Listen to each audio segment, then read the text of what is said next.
Shalom, shalom, Mishpachah. This is your guy checking in.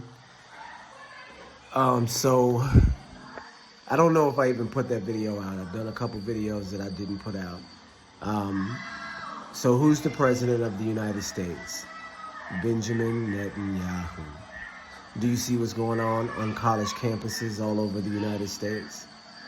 They're arresting teachers and slamming them to the ground. Professors, right? That's what they're doing on behalf of Israel. That's what's going on right now. They have snipers on the rooftops of college universities for students who are protesting too loudly. What, are they going to shoot them? Are they going to kill them? You don't think that they won't. Do you remember Kent State? I believe it was Kent State back in the 60s that protested the Vietnam War, and they opened fire on them.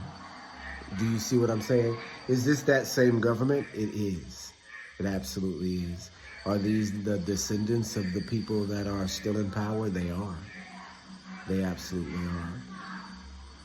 And so who's the president of the United States? Benjamin Netanyahu.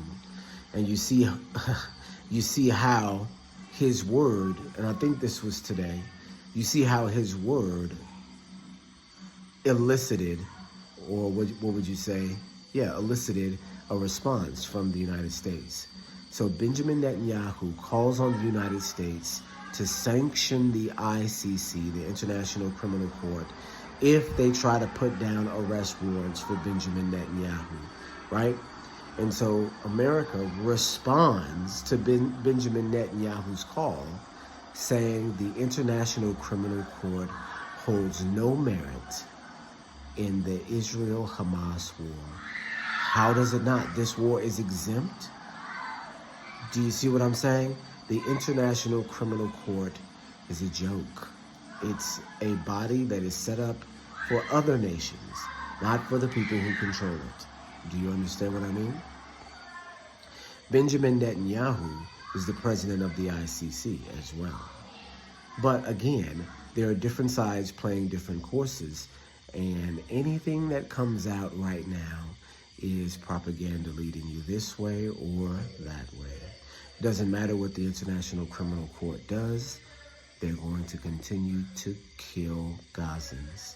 They're going to continue to commit this genocide, and they will do it right before everyone's eyes, and it will work. It will work. They will be successful. They will annex all of Israel, and they will have the Gazans as a memory. You're about to see Gaza wiped off the map, and the Gaza people wiped off of the coast. That's what's happening right now. Nobody's going to stop them, right? They're finding mass graves with 400 people in them, which means they're walking around in the city, killing people and burying them. Some people buried alive. Do you understand what I mean? This is a massacre that's going on in Gaza right now. A massacre. If you have 400 bodies that are thrown into a mass grave and buried, that is called a massacre. That means that you've gone through the city since you've been there and killed 400 people and thought enough to dispose of them. Hold on, I'm doing a video. I'll be in there. This is what's going on right now, ladies and gentlemen. And the world is watching it as if it's a TV show. The world is watching a genocide happen. The only people that are doing anything about it are the youth. The youth are actually getting up and protesting Israel. Do you understand that? This is more prophetic than you know. So what you've got to understand about what's going on is that you have right now a Muslim nation being wiped off the map in front of everybody. And all the other Muslim nations, which say they stand for brotherhood and unity and, one under Islam, and have stood up for other Islamic countries before. Do you see what I'm saying? Like, supposedly, the bombing of Yemen, the mass bombing of Yemen is back in the 80s and 90s is the reason why Osama bin Laden committed 9/11, right? We know that's a lie, but that's not something the Muslim world would be against. Supposedly, you attack one, you attack all, right? That's what it's that's what it's been said, that there's an alliance of Muslim nations. But there cannot be, because no one is doing anything. The other surrounding Muslim nations are not even accepting Gazan refugees. They're leaving them there to be killed and making a public show of support, but doing nothing beyond that. Do you want to know why? People online are saying that they're cowards and it's about the money. It's because they are Gog and Magog tribes. Iran is not Iran, it's Aryan. And what and who is an Aryan? An Aryan is a Gog and Magog tribe. Do you understand what I'm saying?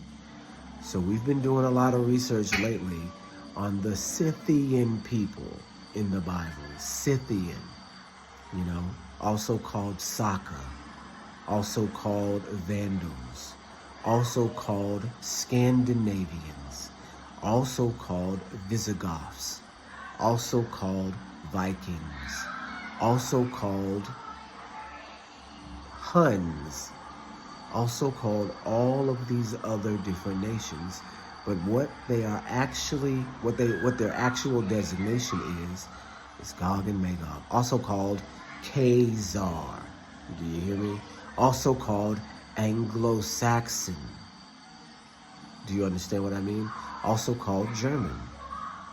Do you hear me?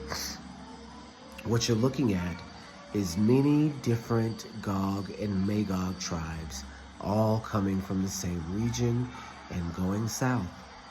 You have in Upper Asia, there's a plain that stretches all the way from Eastern Europe to Western China, right? And in this vast plain, it's cold and unforgiving. But there is a people group that flourished there. They were the Scythians.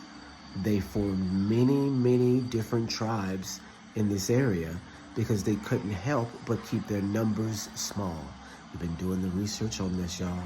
We've had to dig and find out what's going on. That's why you see a unity of nations that seems like they should be not unified, right? They say that there's an Israel and Muslim conflict that has lasted for a long time, but no, it's not. They're secretly working together, right? Because they're two different... Boys, calm down in there! Because they're two different Gog and Magog tribes, right? And so that's why people wonder, okay, in genetic studies of Israelites and Gazans, they come out. Do you know it's illegal to do any DNA studies in Israel? Because they all know that they come from God, right? And that's and all of the DNA is going to prove that. And it's also going to prove that Palestine comes from Gog too, that the people there are Gogite tribes as well that are left over from the conquering of Rome, right? And called themselves Palestinians, right? And so check this out, you guys. There is a group of people that came from the steppe regions in the far north. And that group of people had within it different tribes. And those different tribes, within those different tribes, they had raiders and they had farmers, right? So with each generation, the raiders went out to raid, and a lot of them stayed in the places where they raided. A lot of them were so good at raiding that they acquired lands from raiding. Where did they acquire lands? Well, they came down into Eastern Europe, into places like Lithuania, into places like Poland, into places like the Ukraine, into places like Russia, right? The ancient Russians are Scythians, into places like China. The modern Chinese are Scythians, into places like Eastern Europe. The Eastern Europeans are Scythians into places like Persia. The modern Persians, the Iranians, the Aryans, because that word is not Iran, it's Aryan, right? The Aryans are Scythians into places like England. The English, the Angles, and the Anglos and the Saxons were both German tribes. They're Scythians. The Celts are Scythians. Why is most of the world right now coming from one, light-skinned nation? Because Scythians are invaders, and they invade with every generation, right? That's what they do. They set up shop where they are, and the very next generation goes out and raids. That's what they do. They came from the eastern and the western steppe mountains. They developed into horseback riders, and then they found out that horseback riding was the perfect way to conquer villages and towns. So they went south, east, and west, right? And everywhere they went, they established dictatorships until they conquered the whole known world. Alexander the Great was, in Muslim culture, in Muslim history, actually tasked by Eastern Europeans, the ancient Eastern Europeans, to help guard them from the Scythians by building a wall. They had another name for them. That name was Gog and Magog. Do you know the Great Wall of China was built to keep Gog and Magog out? Did you know that there was a giant wall in the Caucasus Mountains that Alexander the Great, by legend, was supposed to have built to keep out Gog and Magog, right? Well, whatever he did and whatever the Chinese did failed, because they got through anyway, and they began to change the world. They began to conquer the entire world. And this is why they're called different names, because with each successive generation of people that left, there were people that were left behind who then had children, who then got up and became a new generation of raiders. You have in one generation the Goths and the Visigoths.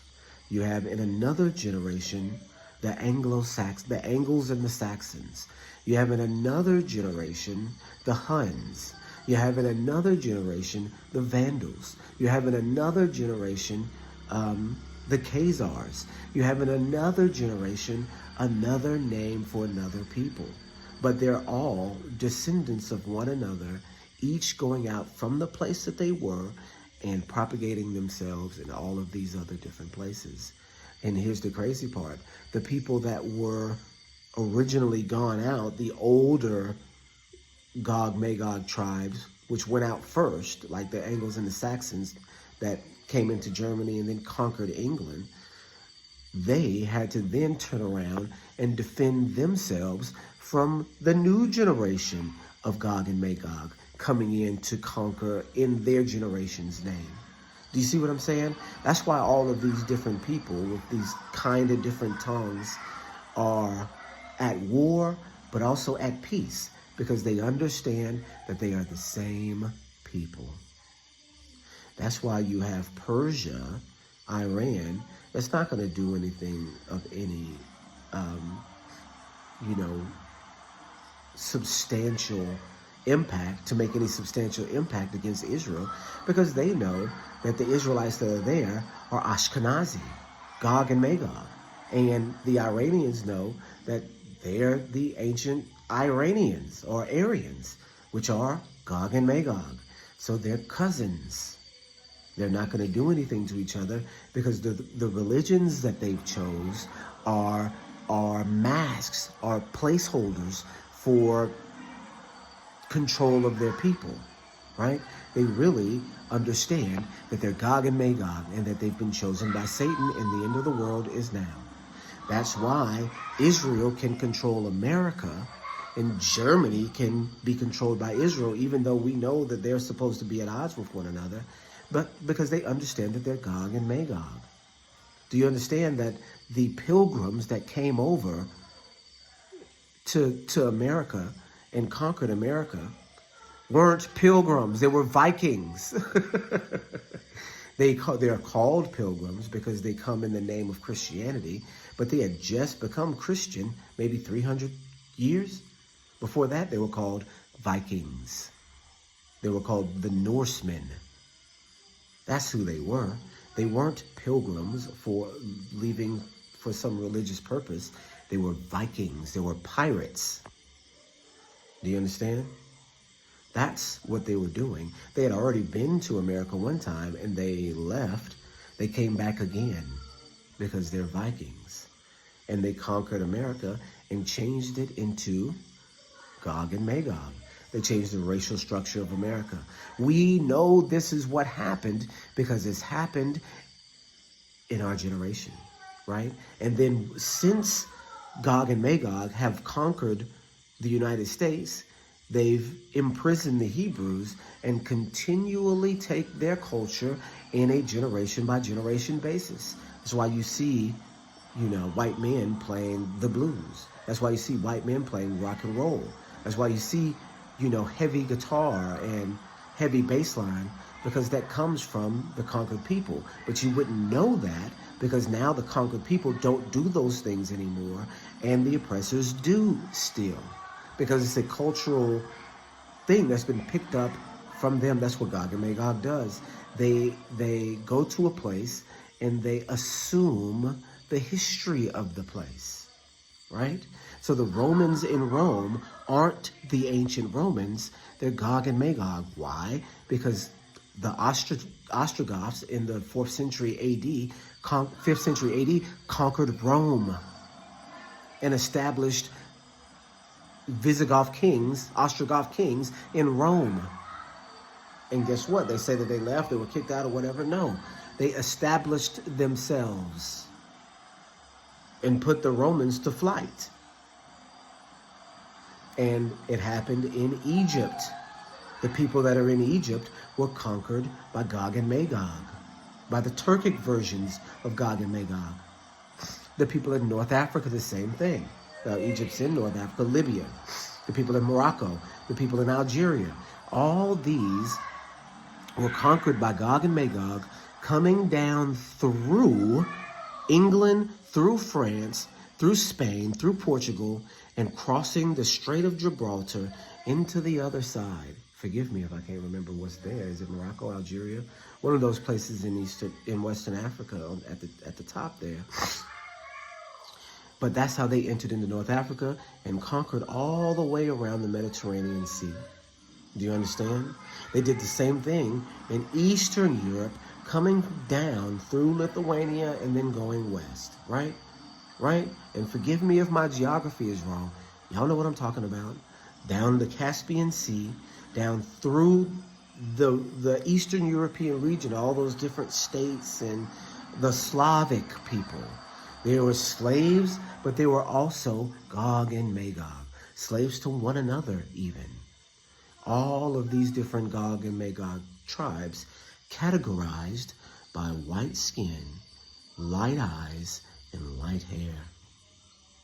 That's how they are depicted all through history. By the Greeks, pale skin, light hair, light eyes. By the Romans, pale skin, light eyes, light hair.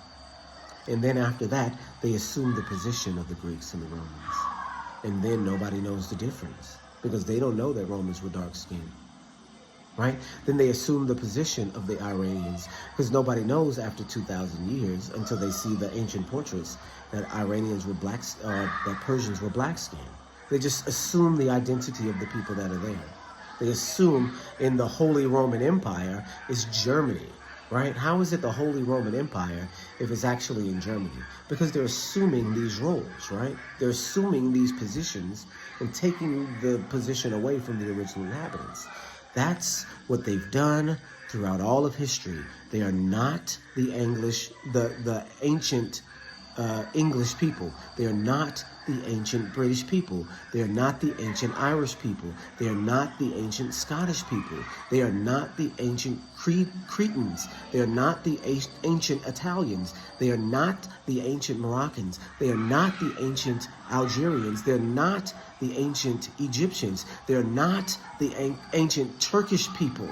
They're not. Turkey is ancient Asia Minor. Turkey is ancient Asia Minor, and it's filled with black people. It's filled with Jews. Ask Paul.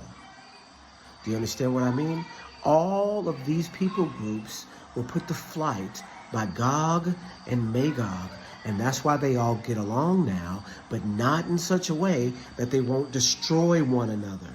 Understand that Gog and Magog tribes have been killing one another every generation for millennia now. That's what they do. This is why the stronger Gog tribe is destroying the weaker Gazan Gog tribe, and no other Gog tribe is doing anything about it because it's sanctioned. They are the victims in a sacrificial offering sanctioned by the world. They just have to play their part and pretend to be upset. Every side and every matter at the very top is run by Gog and Magog. The only other people that are not Gog and Magog tribes are in Africa.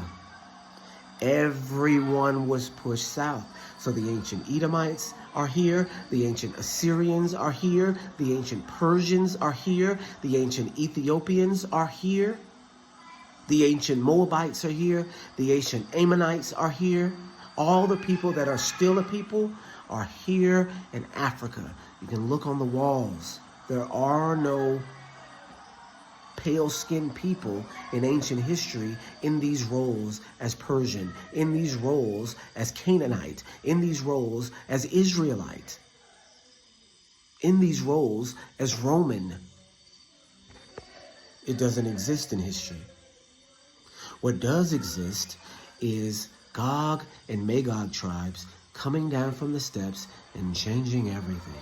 And don't think just because one side has blonde hair and blue eyes and the other side doesn't, that they're not still the same tribes. Because in the Far East, the Scythians that conquered to the east had, light skin and blue eyes in some places, and in others they had darker skin or yellower skin. But they're the same people. The ancient Chinese and the ancient Japanese are also Gog and Magog tribes. Look at Buddha. Buddha was ancient Chinese. Does he look like modern Chinese? You see the knots in his hair? You see that his skin is brown and not yellow? I'm sorry, I got something in my beard. That's because Buddha was around before Gog and Magog conquered China. Do you understand? So here is the nature of reality. Here is the feet and toes of Daniel 2. The clay and the miry clay and iron that don't mix but do mix, that try to mingle with the seed of men. This is Gog and Magog. And this is the Gog and Magog control over the world. And we're seeing that in real time come into fruition in front of everybody, because nobody's doing anything about Israel, because all of the tribes of the world are run by Gog and Magog right now. That's the truth. They're not Edomites. They're Khazars. And Khazars link themselves to Togarmah. And Togarmah is a Gog and Magog tribe. You can look it up in Genesis 10. Shalom, shalom, y'all.